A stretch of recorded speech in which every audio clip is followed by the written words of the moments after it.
Sergeant retired AnnaMaria and we are privileged to have in our virtual studio Jody Day. Now, Jody, tell us what happened with you and your husband. Okay, so my husband was he's a veteran of the Marine Corps.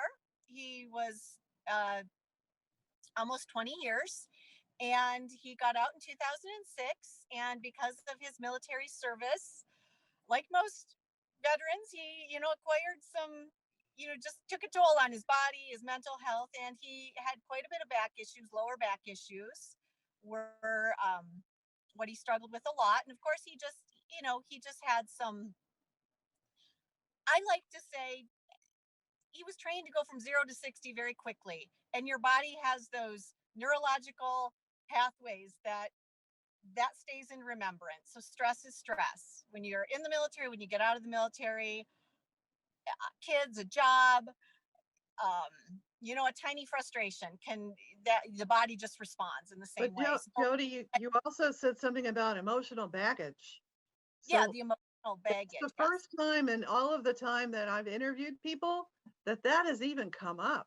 So really? Let's talk about, because it's always been physical ailments or mental health challenges, but nobody has ever mentioned something about emotional baggage.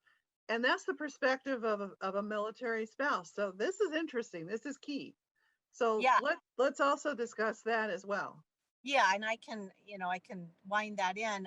So his back issues, when he first got out, that was the predominant.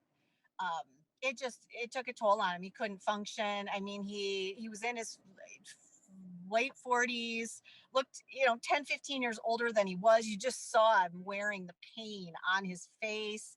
He was dodging back surgery, prescription meds, over the counters, cortisone injections, and he just went on like that. And about 2010, 2011, we just started taking a more holistic turn. He was introduced to chiropractic care and really started pressing into that. And he was still doing his meds and his over the counter predominantly. He really got where he was just popping ibuprofen daily like it was candy. And in 2014, I was introduced to a particular company that is just a holistic wellness company. And I wasn't introduced to it because I was looking necessarily for anything for Scott. I just really wasn't sure what else to do and what was out there. And I got excited about that. And I really started pressing into some things. And the first thing we did was got him on just really good nutritional supplements and just started supporting his body well that way. And he was very faithful. I'm going to say my husband is someone who, when he plugs into something, he does it.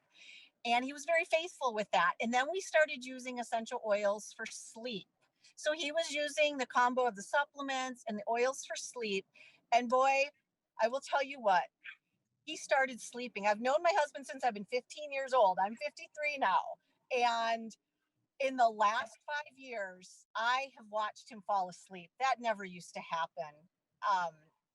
And I will be reading a book, and he does his little oil regime, and he is just lulled off into sleep within 15 minutes. And so he loves the oil routine. And I noticed that in hindsight, I can look back and see what was going on. He was getting better sleep. Sleep is a healer. And how many veterans aren't sleeping? Right. Your body can't heal when you're not getting good, well-rested sleep. Right. And one of the reasons why the veterans and the warriors have trouble sleeping is night terrors. Is the fact that they are reliving their experience in their mind and they can't shut it off. Well, we're going to talk more about that when we get back from these messages. Okay.